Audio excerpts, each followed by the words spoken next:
This episode of On the Beat is brought to you by Ingles. Shop online with Ingles Curbside Pickup.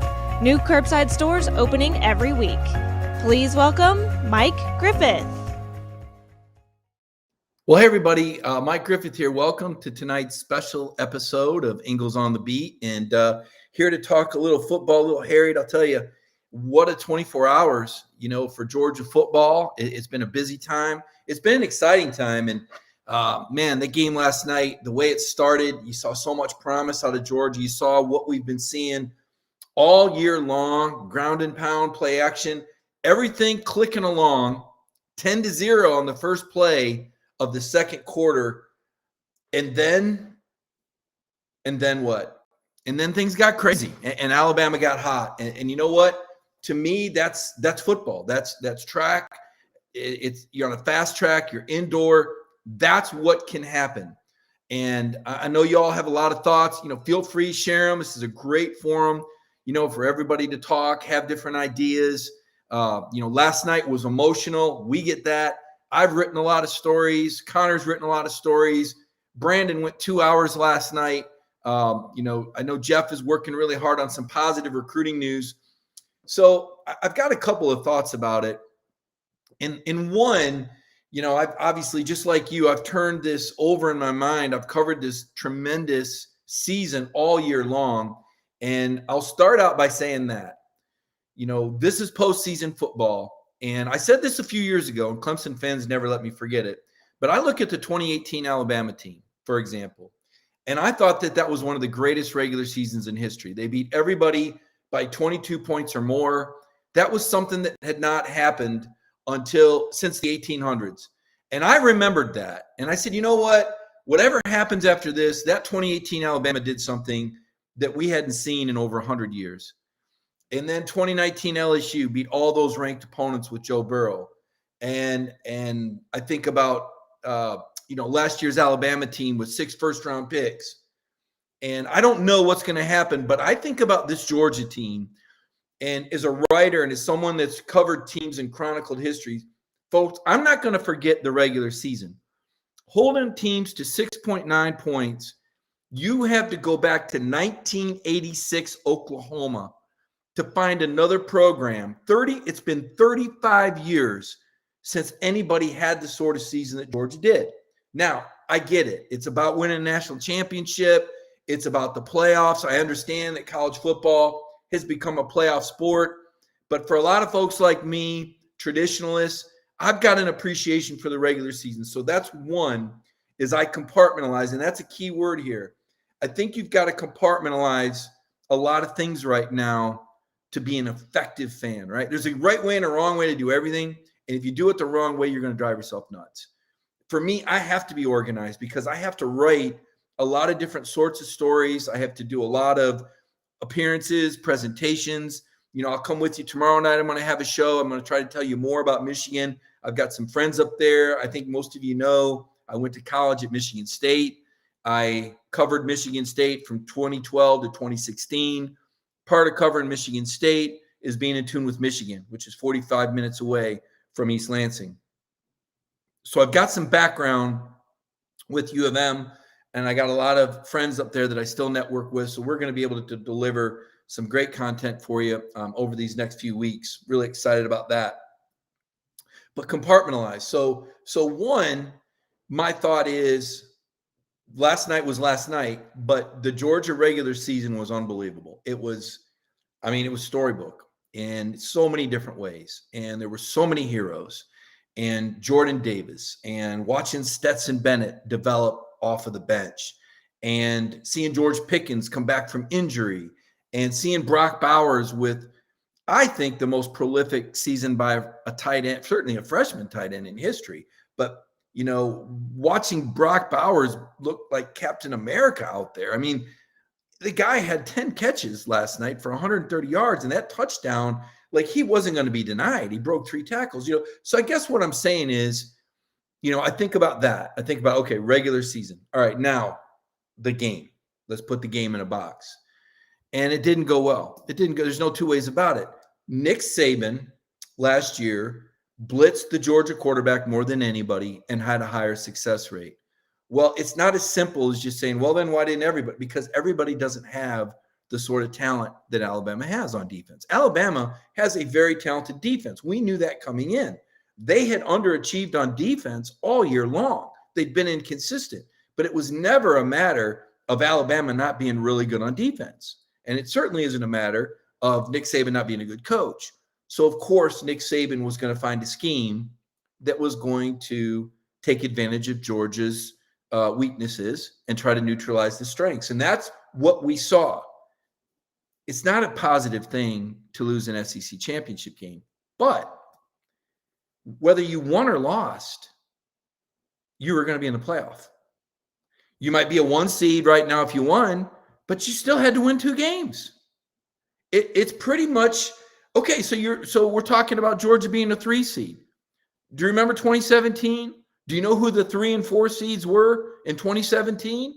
It was Georgia and Alabama. The seeding doesn't mean anything. It means nothing. So as disappointing and as hard as last night was, the end game changes nothing. You are going to be in a 14 playoff, whether you won or whether you lost last night. And so you're playing Michigan instead of Cincinnati. You're playing Michigan in the Orange Bowl instead of Cincinnati and Dallas. That's the net result. Again, last night, we're putting, wrapping paper on coal here, okay? Last night was last night. But if you just think about the actual takeaway, the difference is you're playing Michigan in Miami instead of Cincinnati in Dallas. Now, I think you might be better off playing Michigan in Miami than you would have been playing Cincinnati and Dallas. I do. Why? Because Des Ridder is a mobile quarterback. And no, you don't have Azeez Ojulari anymore, okay? Let's be honest. Last night was the first time that Georgia missed Adam Anderson, but that's a reality, okay? So if you would have played Cincinnati, you'd have been up against another mobile quarterback and Luke Fickell, who I think is an outstanding, a team that's already played you, that's gone toe-to-toe with you once, and goes into that game believing that they can win because they feel like they had you in the Peach Bowl indoors last year. Pretty much the same Cincinnati team. So when you think about the end result of playing Michigan and Miami instead of playing Cincinnati and Dallas, I'm not so sure you're not better off. Again, last night was not good. I'm not trying to tell you it's a good thing you lost. I'm just talking facts here. And you were going to be in 14 playoff, and now you play Michigan instead of Cincinnati.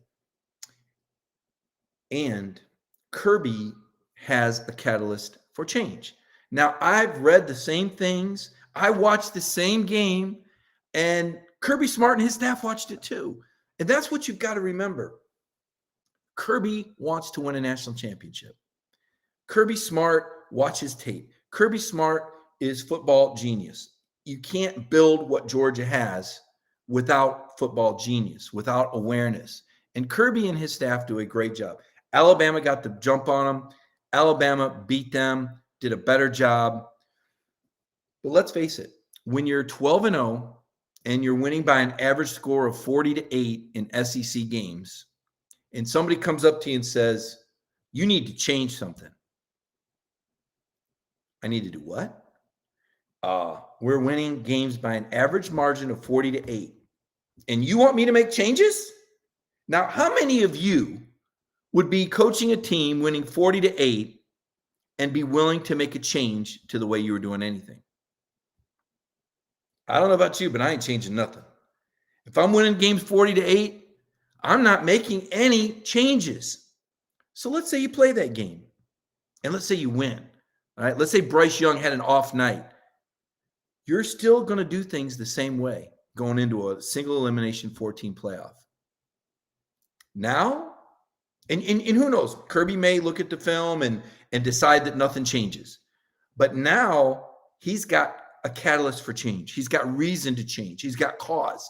And listening to Kirby Smart on television today, and I don't know if you read the stories. I've written a lot, and honestly, I've forgotten half the stuff I've written. It's just been so many stories, so much written. It's been kind of crazy. But going back through the stories that we did today on Kirby Smart, and I did this story about Georgia opening as a favorite after an eye-opening loss. Well, eye-opening wasn't my words; it was Kirby Smart's. Kirby says it was an eye-opening experience. Sometimes you see those flaws and you see brutal truths.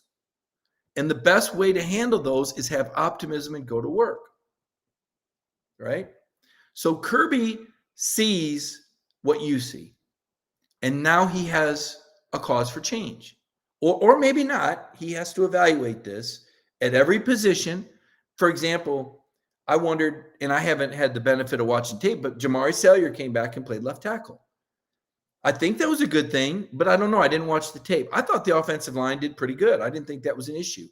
Jamari had a penalty, but, Jamari came back from it. Christopher Smith played. He didn't start the game, but he was in on the second series. That was great news. Kearis Jackson was out there. Pickens got more work. Georgia picked up better players and got better with their lineup last night. Again, I know the final score is what everybody's talking about, but in the meantime, you've got more options. You got players back. Kirby got exposed in some areas, and being exposed is not a bad thing because you get a second chance. You get an opportunity to say, okay, this is where we're not good. This is what we have to work on. And now that we've lost a game like that, now there's reason for change, right? So I looked up some numbers, and the Michigan personality is somewhat similar to the Georgia person, at least the Georgia personality that we've seen with Stetson at quarterback. The offense has gone a certain way. It's been very efficient. It's been productive. It's relied on a good ground game, and that sets up the play action game. And it's a very physical game that plays to the defensive strengths. Michigan's similar. They're very balanced. When you look at the passing offense, Georgia actually averages more yards per game passing than Michigan does, 247, 228. You look at the run game, Michigan is a little bit more run heavy, 223 per game to Georgia, 194. You look at passing defense, Georgia number 3, Michigan number 22. You look at rushing defense, Georgia number 3, Michigan 22. I think this sets up as a good matchup. Cade McNamara, the quarterback for Michigan, not mobile. Another reason why I prefer Michigan to Cincinnati. 16-24. They win 42-3.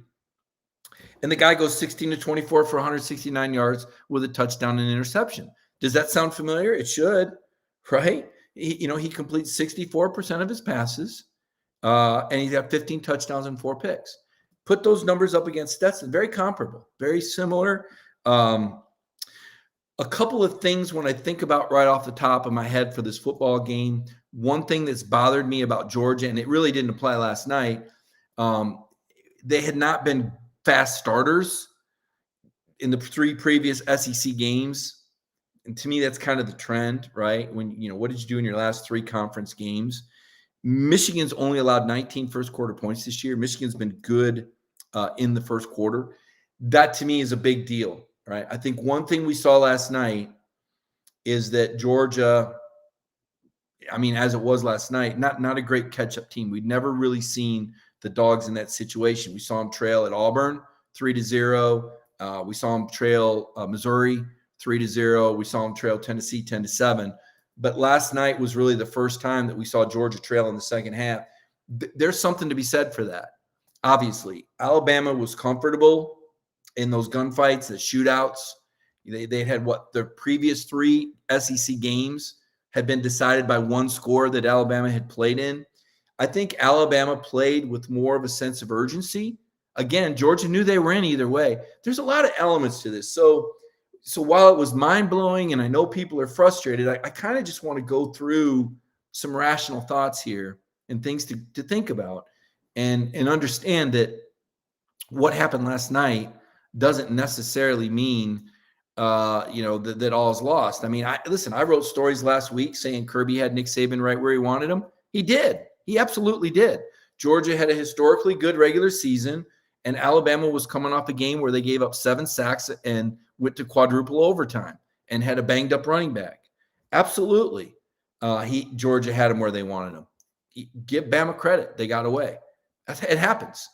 Look, in 2017, Alabama lost by double digits to Auburn in the last regular season game of the year. Saban didn't go to the bench and play Tua in that game. The great genius did not pull Tua off the bench and beat Auburn. And Alabama was very fortunate to get into the college football playoff in 2017. Georgia's lost their last game, right? Just like Alabama in 2017, Georgia can win the national championship. And right now, Georgia is still my pick to win the national championship. And I'm not saying that because I covered Georgia. You guys know that. I've been drugged. I've been beat up. I've been critical of Georgia at times. I've been over the top with. I'm going to call it like I see it. And Kirby called this a wake-up call. And I wrote a column, pretty pointed, and you can see it on Dog Nation. I said, well, that applies to Kirby. It applies to his staff. It applies to that whole football building. And I think this is an opportunity, as I said, for Kirby to hit the reset. And playing Michigan, to me, this is an ideal opponent. It's an ideal opponent. If that winged helmet doesn't get your attention, I don't know what does. This is the first time that Georgia's played Michigan since 1965 when Vince Dooley played Michigan in Ann Arbor and beat Michigan. And I can't wait to see Coach Dooley and hear that story. I mean, in fact, both times Georgia played Michigan, I think they played them in the 50s also and lost, was in Ann Arbor. Now, what's up with that? Was Georgia, again, you guys know how I feel about Georgia not playing enough home games. There you go. It goes back 60 years. Just kidding. But why was that? Why did Georgia go all the way up to Ann Arbor? It wasn't like now where you get on a nice airplane and they serve you a meal and everything. I mean, I don't think air travel was quite as easy as it was, in the 1960s. So the fact that Michigan played, assuming that Georgia flew up there, I don't know, maybe they took a bus. But it's cool to me to see Georgia play Michigan. I like seeing big-time programs. You can buy Georgia gear anywhere in the country. You can buy Michigan gear anywhere in the country.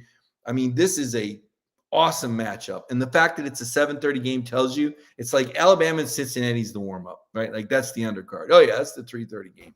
Who's really going to be watching that? But 7:30, people are going to be walking into the New Year's Eve party. Hey, you got the game on?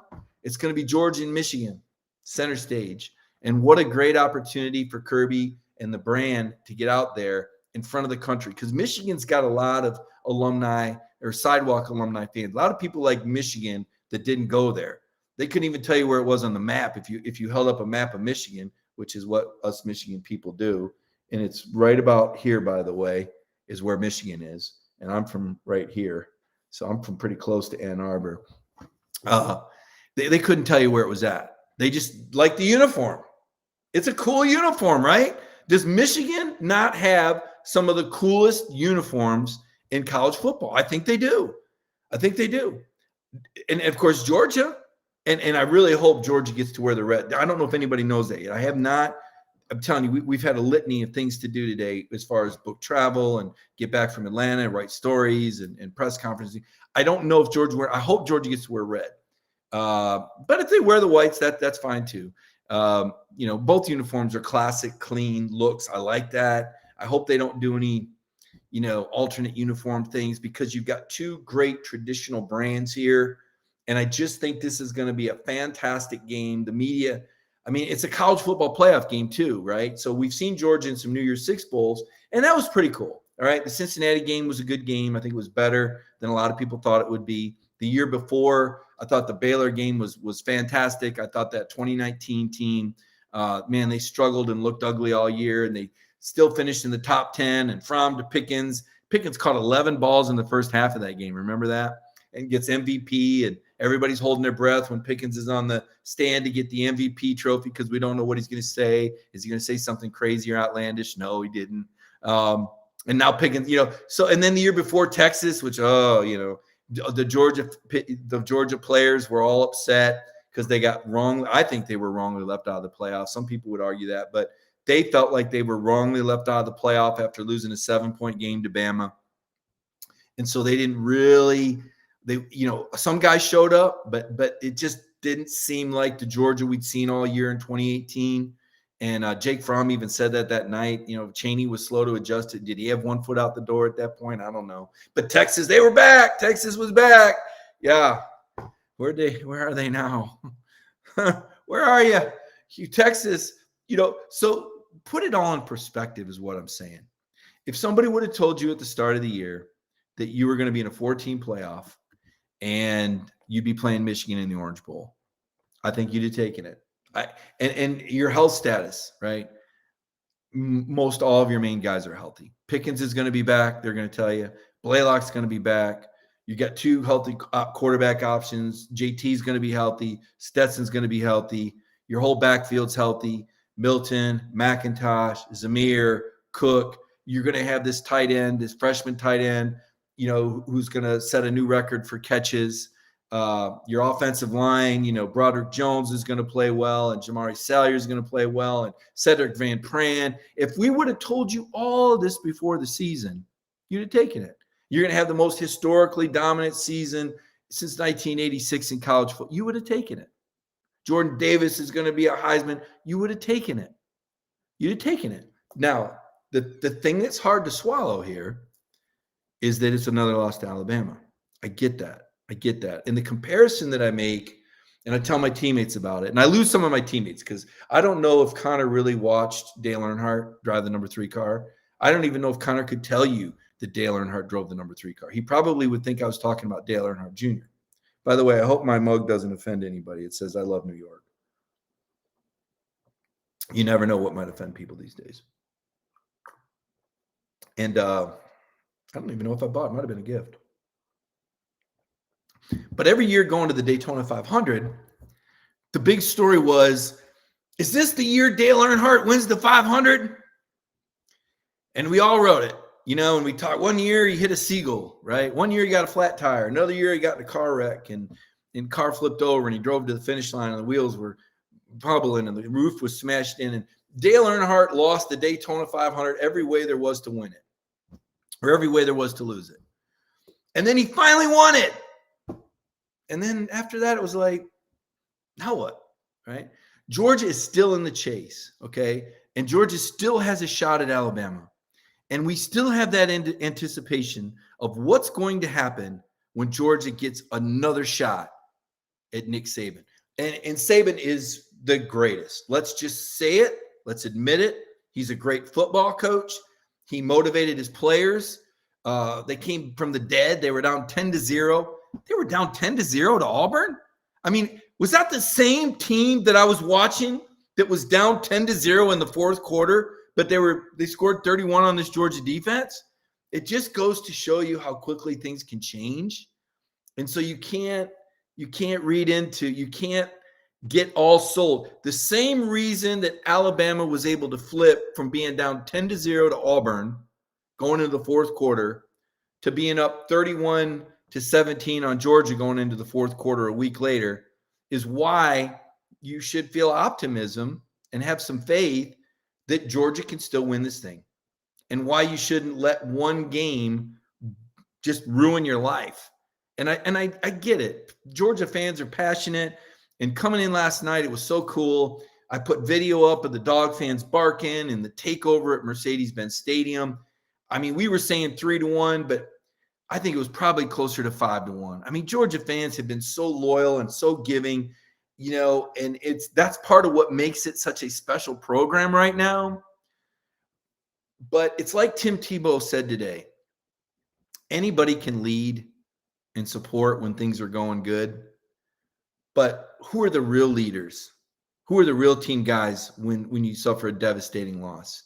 And that's kind of where Georgia's at right now. Now, I know this because I read comments and I see metrics. Right now, Georgia football has probably the second hottest fan base in college football. Second, right? There's one fan base that is hotter than you right now. You're fixing to go play them in Miami. Michigan football has been waiting and waiting and waiting.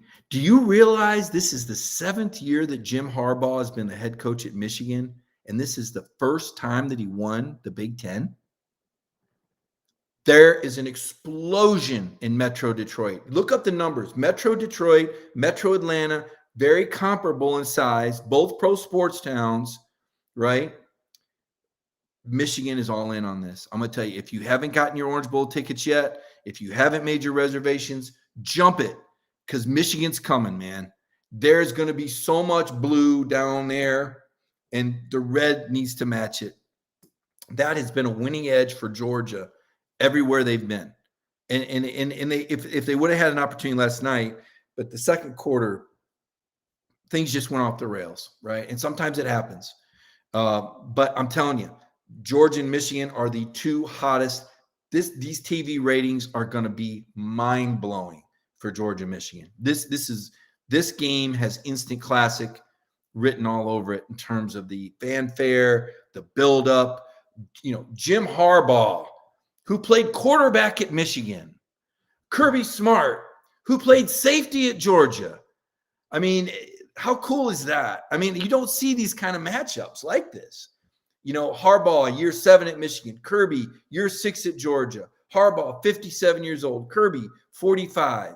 Very comparable. So here's the question. We don't know. We don't know what Georgia's going to do with their offense. Only Kirby Smart knows that. I know we keep seeing all these quarterback comments earlier. Listen, let it play out. Just let it play out. Kirby, you heard the halftime message at Florida. I can't repeat all the words or else I'd get thrown off the air.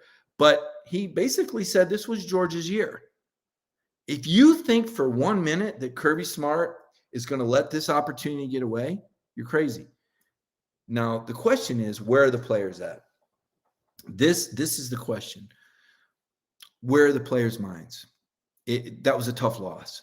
Kirby gave us some insight to that last night when he spoke and said, looking around that room and seeing that pain that he saw, he got a lot of confidence out of that. He said the leadership is as good as it's ever been. And to see those men in that locker room last night after the game gave him great confidence of what's going to happen the next 3 or 4 weeks. He believes his guys are locked in. He said there was a lot of hurt. There was a lot of pain. A lot of guys reaching out last night, fired up, ready to go to work. I mean, ready to go to work right now. I mean, that when you've got a team, okay, now you got to make sure everybody's all in. There was a crazy stat. And when you got a guy like Brock Bowers, I mean, it's like watching Gronkowski or Travis Kelce. When you've got a target like that just delivers and delivers and delivers, you keep going back to the well. 16 times they threw to Brock Bowers. He caught 10 of them. He's amazing, right? I don't want to say it's a problem, but in hindsight, being 2020, you had 5 receivers and combined they caught 15 passes, all right? That's going to be an issue. You've got to be able to get the ball out on the perimeter. Kirby is going to scheme with Monken. Monken's going to scheme with Kirby.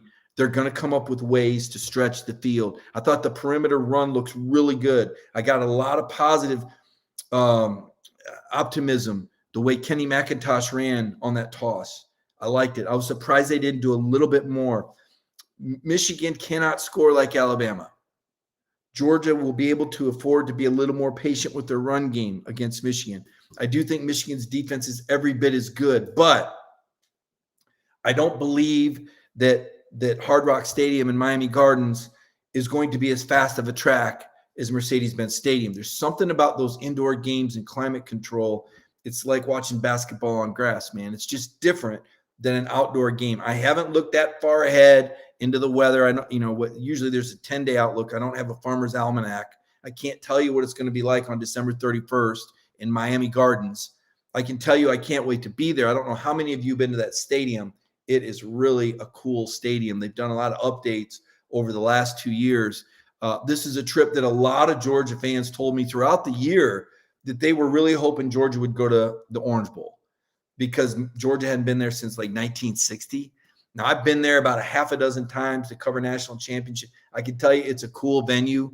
There's a lot of neat stuff to do down there. It's the weather should be typically it's between 70s and 80s again. I wonder, are we going to get a rainstorm that night? Is there going to be wind? Is it going to be hot? Is it going to be humid? You wonder about that. Michigan has traditionally played well in the Orange Bowl. I can tell you that. just from my recent thoughts. They've got a history down there. Tom Brady had an unbelievable game against Alabama. I think Alabama kicker missed an overtime kick. They beat Sean Alexander. It was quite a showdown. I want to say it was 1999. They've played there more recently than that. I like the idea of this game in Miami. I think, for fans, I think for environment, I think it's going to be fun. I like the matchup. Again, I like Georgia playing Michigan better than I would have liked Georgia playing Cincinnati because of Des Ritter's mobility. And we saw that a mobile quarterback can give this Georgia team some issues. A special mobile quarterback. And Bryce Young was special. Now, I'm a Heisman Trophy voter, and I can't reveal my vote to you, but I will tell you that I was extremely impressed with Bryce Young last night. And I think Georgia fans were too. I met his dad the night before the game. I talked to him earlier in the week. It's a classy family. I'm impressed with the Michigan State running back, Kenneth Walker. Michigan State beat Michigan. Think about this. Michigan State's not that good. I'm telling you, I know they've got 10 wins. I know they're ranked 10th. But from a talent standpoint, Georgia would probably beat them by 4 touchdowns. I'm not kidding, on a neutral field. Mel Tucker did a great job. Now, I want you to think about that. Whose name did I just say? Mel Tucker. Do you think Kirby Smart might talk to Mel Tucker about this game? Yeah, he absolutely will talk to Mel Tucker about this football game. Absolutely. There's no question that he will talk to Mel Tucker about this football game. Do you think he may talk to Mel Tucker about the personnel on the Michigan State roster? Yeah, I think so. Is that a winning edge? A little bit. Coaches talk. Tucker knows enough about how Georgia plays. I'm not saying that Mel Tucker is going to sit there and watch film for him. I don't think that. But they'll coaches. There's a network there. Michigan State came from 16 down to beat Michigan. So again, now Michigan fans that follow the media, most of them probably remember me from covering Michigan State. I might have been someone that brought up how many times Michigan State beat Michigan in most of my Michigan State articles because Michigan State readers wanted to know that. That's a whole nother dynamic. We won't get off on that sidebar. But the fact that Michigan lost a game against Michigan State that they led by 16 points, I guess what I'm saying is this. Michigan's hot right now, right? This Aiden Hutchinson guy, he's the real deal. He's an unbelievable pass rusher. He was accountable for 68 pressures. Now that didn't show up in the stats, but the way he played, the guy, how many sacks did he have? 12 sacks? Something like that? Where's he at? 14 sacks? Okay, that sounds good. But, Georgia's pretty good on the edge there. Jamari's back. Warren McClendon was a freshman All-American. And these tight ends, when you got guys like Darnell Washington, Brock Bowers, John Fitzpatrick, not only can these guys go out and catch passes, be safety valves, hot routes, or in the case of Bowers, seams, really screens, anything you want with Bowers, but they can block. And you can move these guys around to, when you start playing double, triple tight, every time they had 3 tight ends on the field, you can neutralize guys like this. So I'm going to tell you right here and now that Aiden Hutchinson is not going to be that big of a factor in this football game. Michigan's big bad Aiden Hutchinson, who they're trying to get him Heisman, he's not going to be that big of a factor. It's not going to happen. You're not going to get, whether it's JT or Stetson, you're not going to get to him. There won't be more than 2 sacks. They have not faced an offensive line that's coached as well as this Georgia offensive. The Georgia offensive line was fine last night. This offensive line, we haven't talked enough about this because what we typically do when the team's perfect is we okay, this could be wrong, this could be wrong. We haven't spent enough time talking about what a good job Matt Luke has done developing this line as the season's gone on. Think about it. Before the season, Erickson breaks his hand, and you got to throw a guy in there like Cedric Van Pran who'd never played in a game or played significant snaps at least. And he goes out and he plays great against a really good Clemson defense. Good job, Erickson comes back. He's at right guard because why? your best run blocker, your best interior run blocker, Tate Ratledge, goes down with an injury on the 6th play of the season. I mean, you're thinking, are you kidding me? The center breaks his hand. The right guard's out. You're replacing Ben Cleveland, right? And all this, and they didn't miss a beat. They've gotten better and better and better. Now, there's been some untimely penalties. Schaefer's had a few times where he's jumped inside. I don't understand that. But I did hear from an NFL scout. This blew me away. And it's up to Justin Schaefer to make the most of this. But I heard from an NFL personnel guy, they like some NFL teams like Schaefer better than they like Ben Cleveland last year. That's what they said. I was like, are you kidding me? Well, Ben wasn't as mobile as Justin. But my point is this. The Georgia offensive line has gotten better and better and better. We haven't talked enough about that. That was an area of concern at the start of the year. The receiving core was an area of concern at the start of the year. And in fact, I haven't looked at the numbers, but do you realize that Georgia's top 3 pass catchers going into last night's game, and I think this still applies, didn't even have a catch last year? Think about that. With all these injuries that Georgia's had to overcome, you've not only overcome them, you've created some new superheroes. Not just Brock Bowers, but how about some Ladd McConkey? The way Ladd turned the Jets on that screen, I mean, and don't you just feel – I've got to think that fans feel a certain way about Ladd because he's a kid from a small town in Georgia. He grew up a Tennessee fan because he's near the Tennessee border. They didn't want him. They took a pass on him. So he said, well, Kirby saw the talent, watched him play basketball, and gave him a scholarship. And I still remember there were some people going, why are you giving this kind of guy a scholarship? Well, look at him now. Look at Ladd McConkey. This guy's got team captain written all over him. In fact, Kirby sent him out for interviews as much as anybody, does an unbelievable job with the media, loves his team, keeps it straight shooter, and is dynamite on a football. He has really developed into a star. I hope that Ladd gets some preseason accolades next year. A lot of it's going to have to do with the postseason. Kirby told his team this during that, what I called the preseason for the postseason, when they played Charleston Southern and when they played Georgia Tech. Let's call it what it was. There were 2 cream puffs, powder puff, or not powder, but cream puff games. You had a chance to work different things and practice things.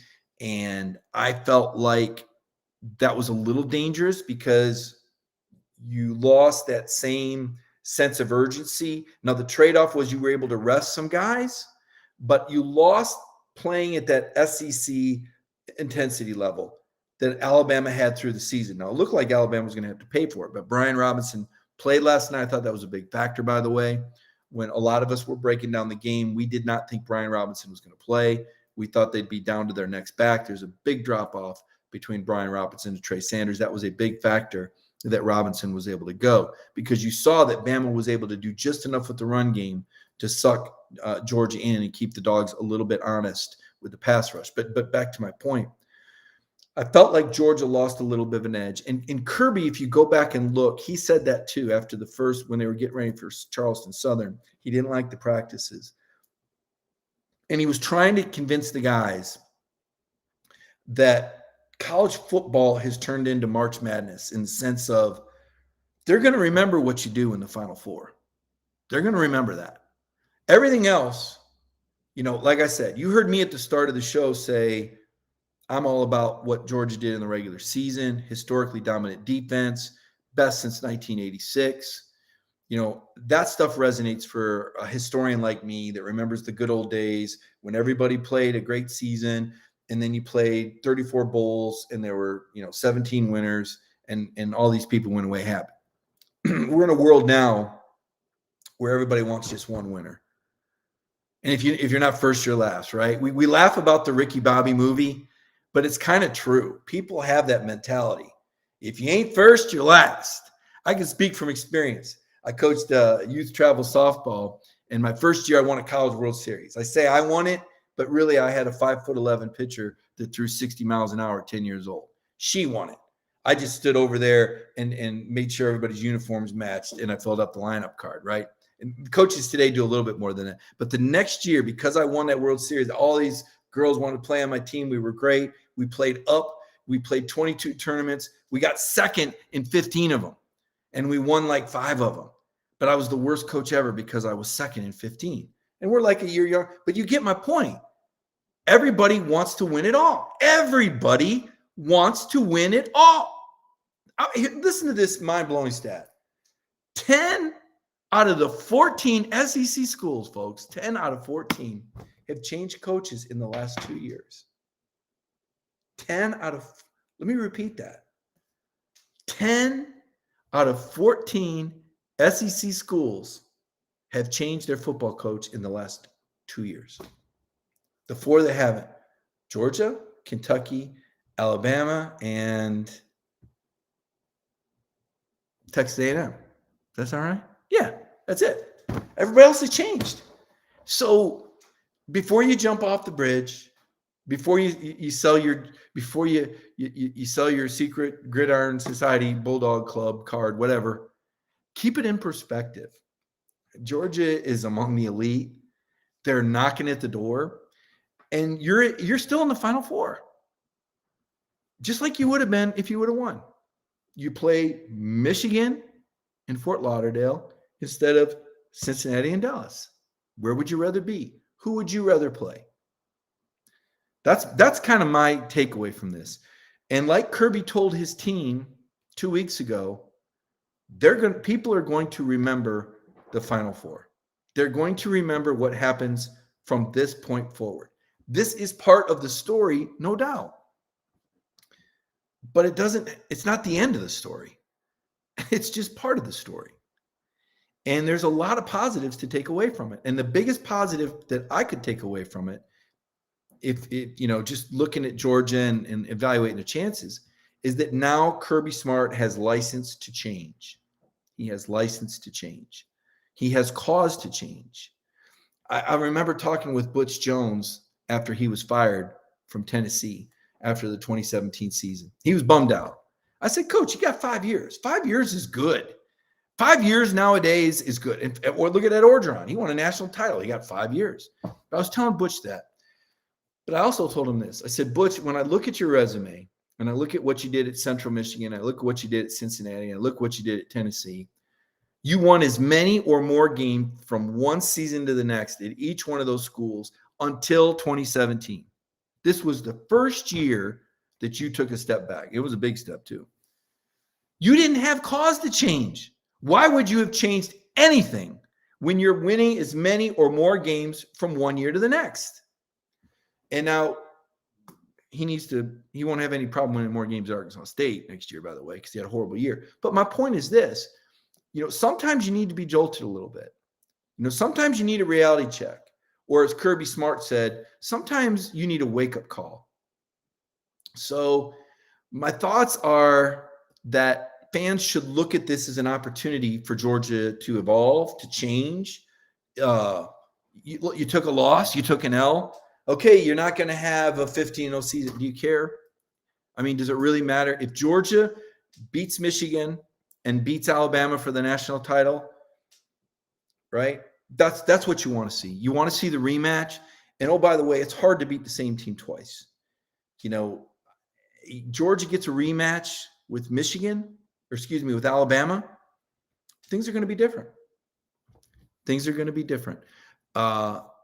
I said this on my On the Beat show last Monday night, and I see the comments are still coming on this quarterback deal.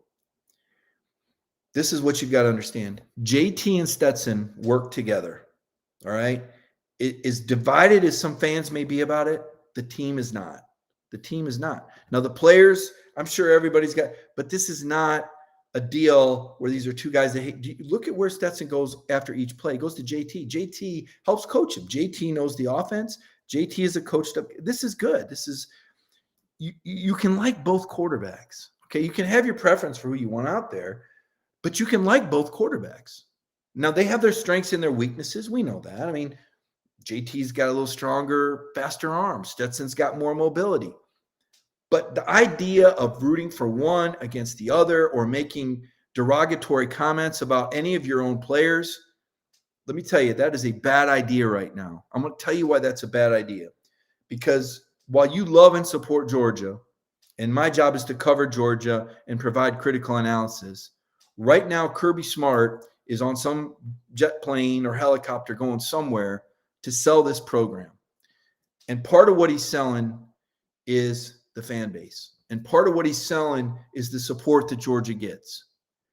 And if you don't think that there's other fan bases right now with coaches and these 100 assistants that they have, analysts taking screenshots and using this to recruit against Georgia, you're wrong. They absolutely use things like this to recruit against Georgia. I know this because I've talked to coaches that have done it, right?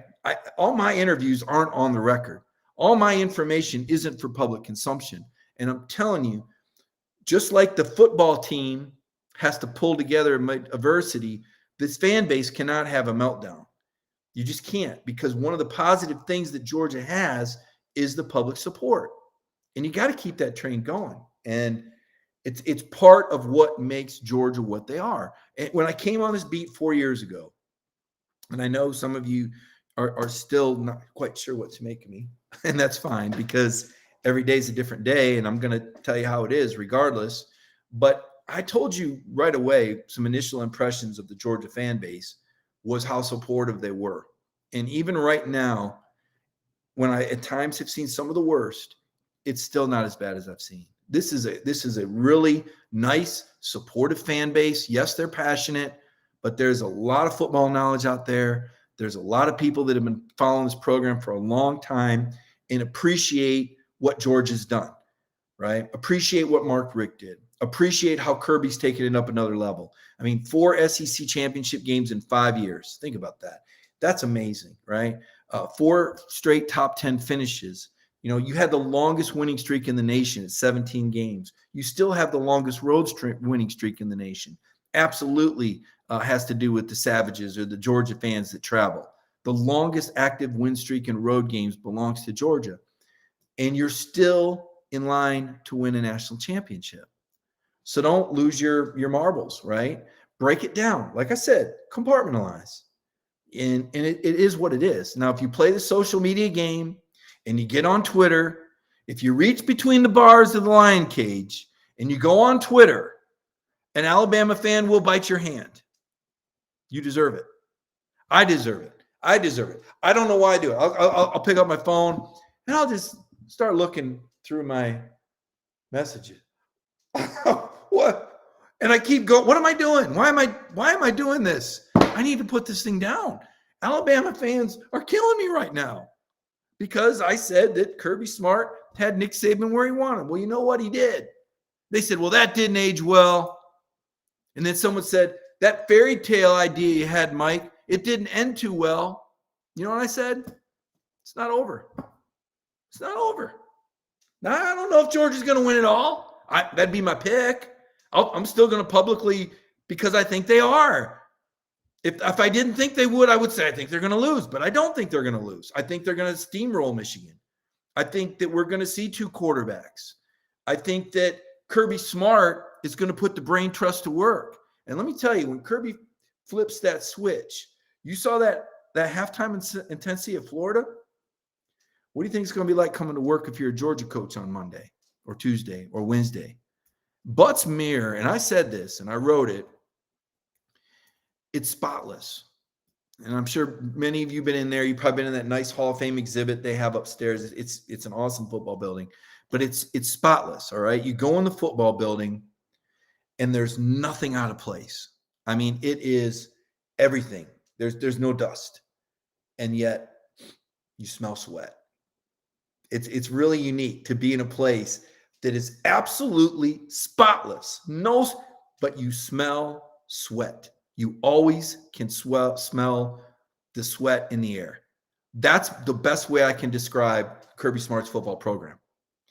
You can always smell. I can't say it, but you can smell it. You can always smell the sweat. You can sense it. I mean, you see it with Kirby. I mean, sometimes it drives me nuts. You just want to say, Kirby, please smile. You know, that's why the cool thing Friday night, watching Laura Rutledge interview Nick and Kirby and they got talking about that basketball pickup league. I don't know if you guys got to see that video. I did a story on it. That was a cool, man. You see Kirby smiling. I mean, he was cheesing, man. Like, that was real, unfiltered Kirby Smart. It was so nice to see Kirby smile and laugh and just breathe a little bit. I mean, the guy wants it so bad.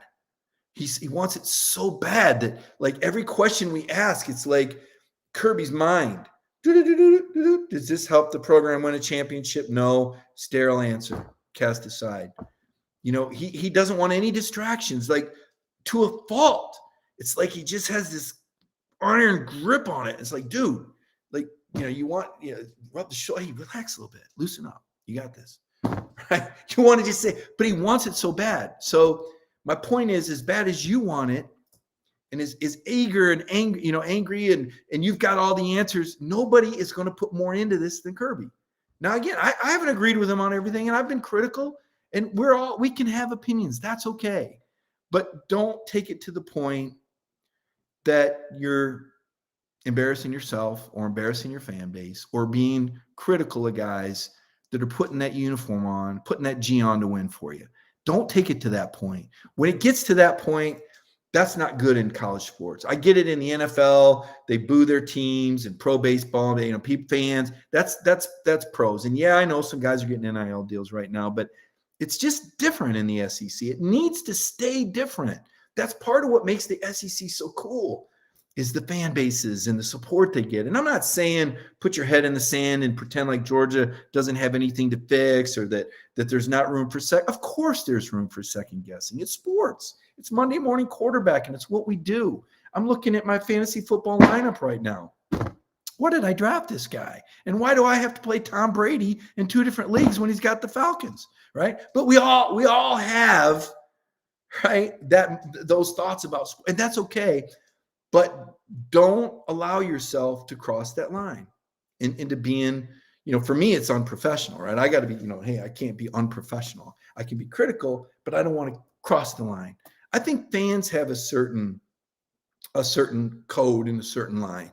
And some of, you know, again, you know, if you want to be critical of me, it's fine. At Mike Griffith 32 on Twitter, you know, hit me up when I'm wrong, right? I'm cool with that, honest. It's just when it gets too personal, and what I'm seeing at times with the fan base, I know Georgia's running hot right now. You can't let it get too personal, 1. And 2, you got to hit the reset button and recognize that you're in the Final Four. And what's happened is behind you. This is a new season, okay? It's a 2-game season. You're in the Final Four, and you get Michigan in Miami. And I love that game. I love that game. Like, this is one of the games that I can remember. Certain Alabama, Michigan in 1997 Outback Bowl. I'll never forget it. One of the greatest games I ever saw. Tennessee, Michigan in 2001 Citrus Bowl. Never forget. Listen, I'm undefeated as a beat writer against Michigan in these bowl games. I'm undefeated. I was there when Alabama beat them. I was there when Tennessee beat them. And I'll be there on December 31st when Georgia beats them. Because that's what I do. I cover games that teams beat Michigan. I was at the punt when he has trouble with the snap and the ball is free, right? I was at that game when Michigan State won that game. So I think I'm actually, you know, as a beat, I want to say in the games I want to say I'm like maybe 6-1. I think I lost I think I was at a game they lost in 2012 to Brady Hoke. But my point, have fun with this. This is exciting. This is fun. Trust Kirby. No, he's not going to tell you his plan. He's not going to come out and tell you what he's going to do with the quarterbacks. He's not going to tell you what the grades were, because he doesn't want anybody to know. What good would it do for Kirby Smart to put anybody on blast, or for him to tell anybody what he's going to do in the quarterback situation? You don't think Michigan's going to want to know what they're going to do? He's not going to talk about it. So you can't get frustrated by that, because Kirby's not going to show you his. Look, like Nick Saban. Nick Saban didn't say anything about Brian Robinson playing all week. In fact, Brian Robinson didn't even travel with the team to Tuscaloosa. That's how much of a secret it was that Brian Robinson was going to play for Alabama. So if you think that Kirby is going to suddenly go, you know what? Here's what we're doing. Ain't going to happen. Right now, he's focused on recruiting. He'll come back and he'll take care of the football team, right? The guys have exams this week. They got a little time to breathe. Everybody's got a little time to chill out, right? And it's going to be up to the fan base to keep this positive flow going and the support going, because the kids feed off of that. They really do. And I think Georgia will. You know, when you watch Dog Nation Daily tomorrow with Brandon Adams, I think a lot of the anger will have burned off a little bit once you compartmentalize, as I said, rationalize this. Would you rather play Michigan and Miami or Cincinnati and Dallas, right? To me, that's a good question. I should probably put it up as a trivia question. By the time you watch Brandon tomorrow, you know, I think the conversation is going to change a little bit. We're going to start learning more about Michigan. Tomorrow night, I'm going to try to have somebody on that covers Michigan. Like I said, I got a lot of buddies up there. Michigan's a big, big deal up there. It is a big brand. It is on par with Alabama. Let me tell you how I know that. And Georgia, by the way. So we have all these metrics that can show us how many people read stories. And Dog Nation appreciates the patronage. Believe me, our audience is unbelievable. You guys are loyal and great, and we love you. I mean, it's unbelievable. But I've covered other programs, and when I was in a chain that had Alabama and Michigan and Ohio State, there were more readers for Michigan and Alabama than there was Ohio State. The fan base is unbelievable. So you're going to start mixing with some Michigan fans, okay? Michigan fans are confident. Here's what you need to know. They're not as cocky as Ohio State fans. I put Ohio State and Florida fans, and again, I'm just talking about the fringe and the social media, because obviously 90% of the people are like awesome, normal, grounded people. We're talking about that 10%. If you just take that 10% out of every fan base that's on social media with the multiple screen names, Ohio States and Florida's are at the top of the list. They're coming after you, man. I still got Florida fans mad at me because I said Kyle Trask was going to finish 4th or 5th in the Heisman Trophy a year ago. He did, by the way, finish 4th. But those Florida fans are still mad. They'll still come on my timeline, right? Then you got to drop down a level, okay? And you got Clemson and Tennessee. Now, these are some entitled fans here. Clemson fans, you know, they'll tell you and Tennessee fans too, right? They're on that level. I would put Michigan just a notch below that as far as the aggravation scale. They can get pretty fired up, and they'll pull some numbers out on you, especially those lifetime win stats. They'll start talking about numbers, and you'll be like, are you like counting the 1800s in these stats or something? They're going to pull out some numbers and some stats about Michigan that will make you think that Michigan, oh, how did I miss this? They've been the king of the world the whole time, and they love them some Jim Harbaugh. Think about that stat I just gave you. 10 out of 14 SEC schools have changed coaches in the last 2 years. How long would Jim Harbaugh survive in the SEC if he went? It took him 7 years to get the SEC title game at a program like in Alabama or Georgia or Florida.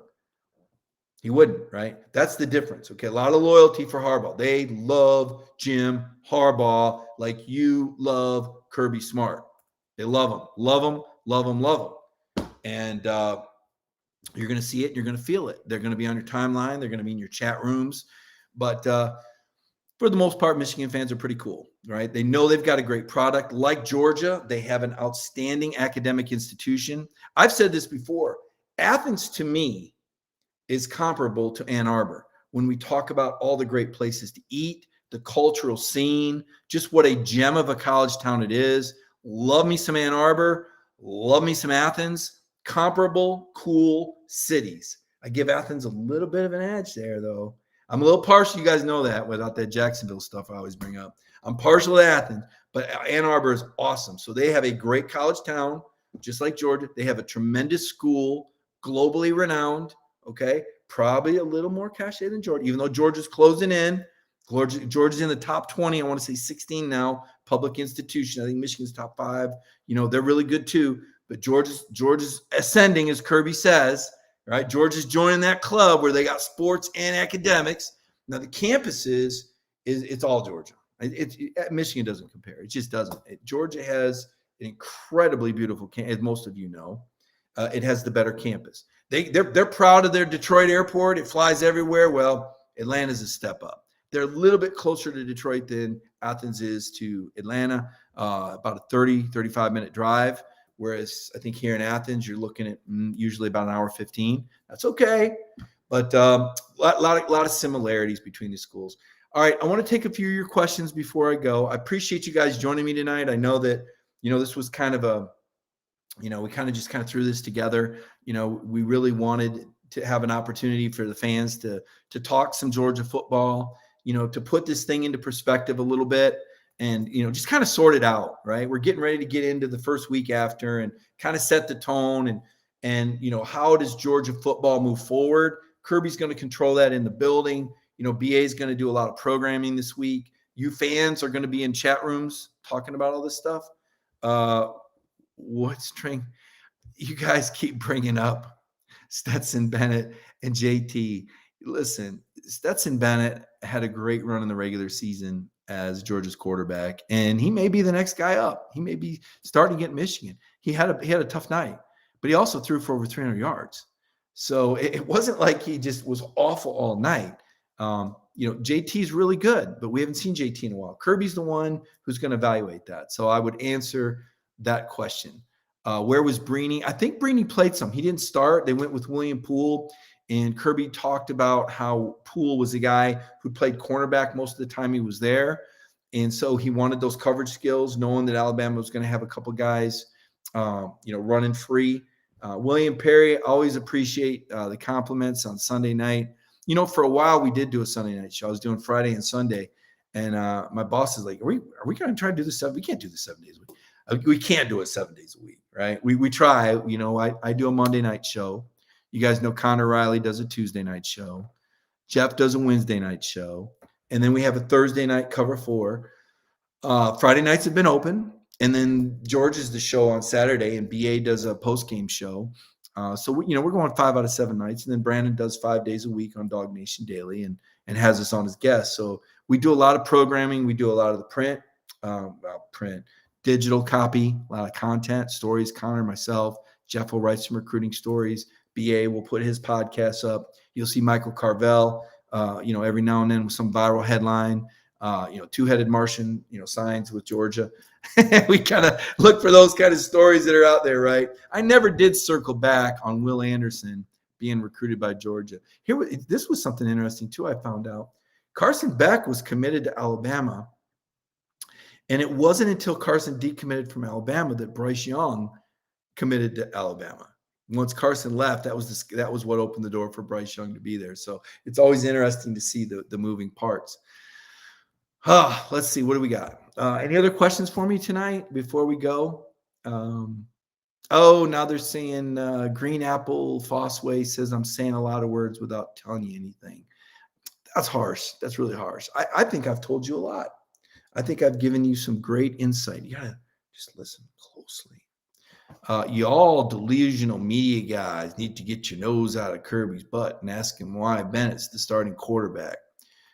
He was asked that twice today, actually, and I'll see if I can find the answer. Connor Riley did a good story on this earlier tonight. They held kind of an impromptu Zoom call, and Connor was all over it with his live updates post.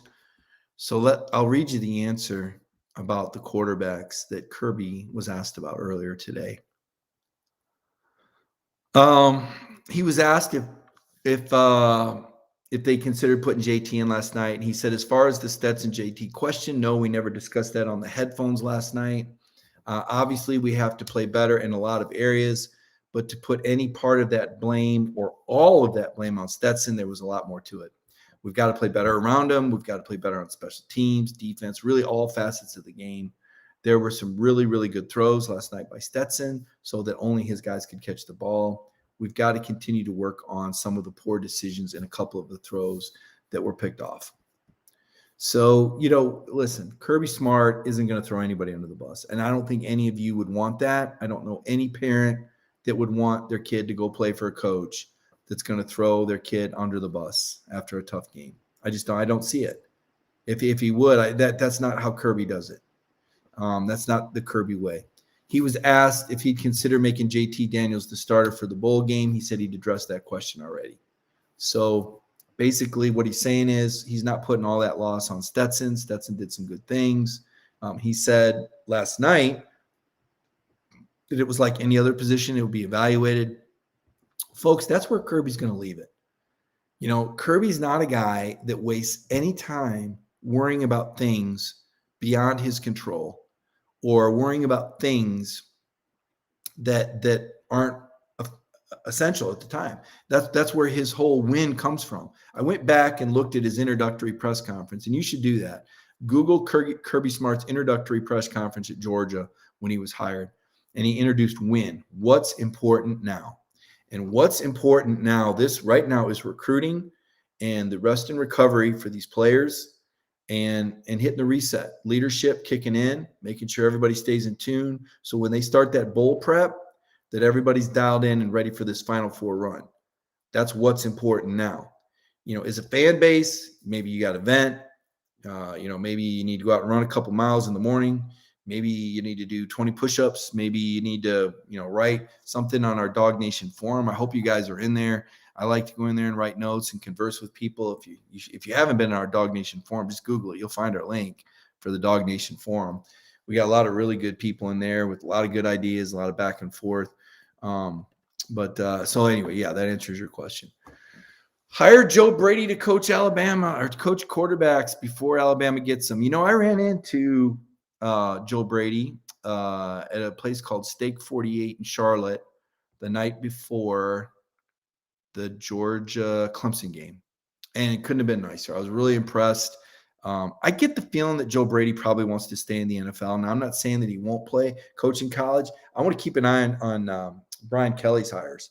Brian Kelly's got a higher staff. You guys probably saw some rumors. Maybe Cortez Hankton, really, the Georgia receivers coach, from Louisiana. Could he be a candidate to go back there? That's something to think about too. This Georgia staff, Kirby's put together such a great staff, but Dan Lanning is so good. Somebody's going to hire him. You heard him rumored for Oklahoma. He's not going there. Venables. But you want, and Dan's not going to take a lateral move to be a D coordinator anymore. So that's the good news. But you just wonder, Monken, you've heard his name maybe associated with Duke, rumors. Monken's been a head coach before at Southern Miss. Does he want that? Does he want to be in the NFL as a coordinator again, as he was with the Tampa Bay Buccaneers and the Cleveland Browns? When he was with Cleveland, Freddie Kitchens was a head coach, and Freddie's a guy I covered at Alabama. A guy I really liked Freddie as a player. I hate to say I lost touch with him, but I have. I saw a really cool picture of Freddie and Jake Fromm shaking hands. I didn't get to see the game today, so I don't know if Jake played, but did you know Jake Fromm dressed today for the New York Giants? That was pretty cool for Jake Fromm. Kind of marinated there with the Buffalo Bills for a couple years on the practice squad as the third guy. Daniel Jones has the neck injury and they're quarterback down. And so now Jake is with the New York Giants and 6 other Georgia guys. They just love them some Georgia Bulldogs, like Andrew Thomas. I think Isaiah Wilson's on the practice squad, Azeez Ojulari, Tate Crowder, now Jake Fromm. So maybe Jake will get an opportunity there. Let's see what else we got here. It looks like Randy Fields is like surviving the beatdown, 41-24. Dusty Parrish, Brady was responsible for LSU domination. Yeah, he had the scheme but Joe Burrow was the straw. Think about that. Joe Burrow is a guy can't get on the field at Ohio State behind Dwayne Haskins. And I forget, he was going to transfer somewhere else and they didn't want him. Just kind of ended up at LSU. And in year 2, he took off. So, Burrow's a guy that JT Daniels knows pretty well from some of those Manning academies in the past. I think they're, so it's pretty interesting. Would Joe Burrow or would Joe Brady be a good hire? But who do you want to get rid of? I mean, the Georgia staff is pretty strong. Now if somebody moved on and you're looking for, replacements, I mean, is Mike Bobo out there? I've heard fans talking about Mike Bobo maybe. That would be kind of interesting as well. What other questions? Mike, be honest, you hate Bennett's third down passing rates. Well, I'm not impressed with them. I think that, like I told you, there's positives and negatives with every player. And, Stetson's third down passing has not been as efficient as JT's. JT's was a much smaller sample size against 3 teams this year.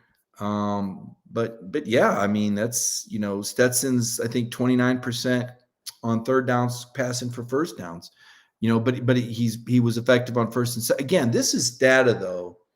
To me, that's where JT has a big advantage, is the pass game and third down specifically. And, but Stetson, as Kirby points out, brings mobility. So it's up to Kirby. Like, this is not just as simple. It's not video football where you just play the guy with the highest ranking.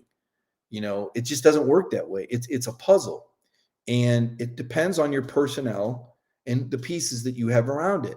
And if you go back to the start of the year, we were talking about a receiving car that was missing a lot of pieces, right?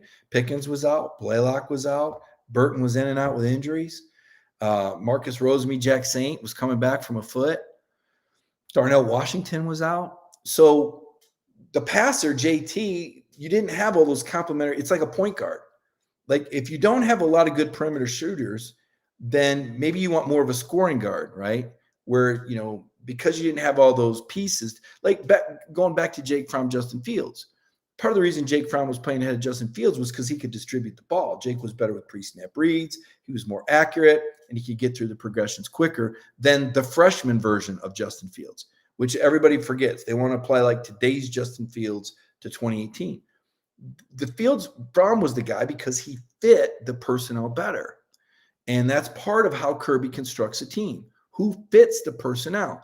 At the start of the year, the decision was made, particularly after JT was injured, that why put a quarterback back there to distribute the ball when the guys that you wanted, the primary receivers, so many of them are injured.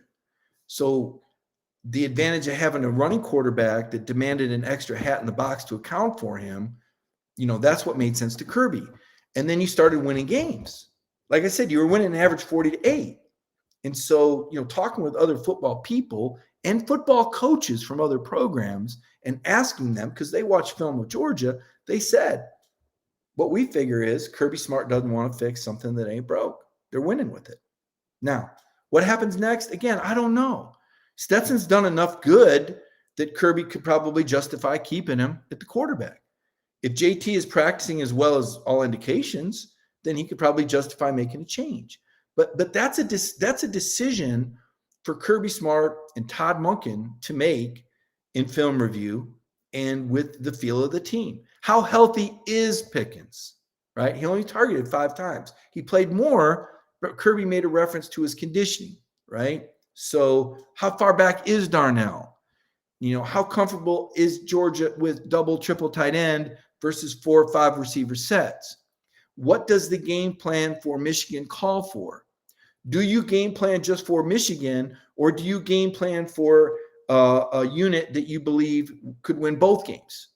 There's a lot of decisions and a lot of moving parts, and we only have Saturdays to draw from. And we don't even know the play calls. We don't know the order of progression. So our information is limited. I mean, there's practices Monday, Tuesday, Wednesday, Thursday. We don't see that. So when we make our decisions, our conclusions, we pull data. I pull that data because I think that data was pertinent. We compared data with Bryce Young and Stetson Bennett. I mean, what I'm saying is the coaches are the ones that have all the pieces of the puzzle, right? Imagine a football team as a puzzle. The coaches have all the pieces that can complete the picture. They have all the knowledge. Us in the media, we probably have half the pieces, right? We talk to people, we watch games. I'd like to think after 29 years, I've got a pretty trained eye. I've seen some pretty good programs and pretty good players. But I don't have all the pieces. And I'll be honest, there's questions that I have too. There's been times I've wondered, why this? Why that? How in the world? Why wouldn't you? Just like you, I'm sure everybody does. But Kirby's got all the pieces here. And he's the one that you're trusting to put the puzzle together. He's the one. He's the former Bulldog. He's the head coach. He's in charge of this thing. And he's going to make the decisions that he believes will lead Georgia to a national championship. Could he be wrong? Sure. Nobody's perfect. But the one thing I like that Kirby said today, and I'm going to leave you with this. We've gone a while.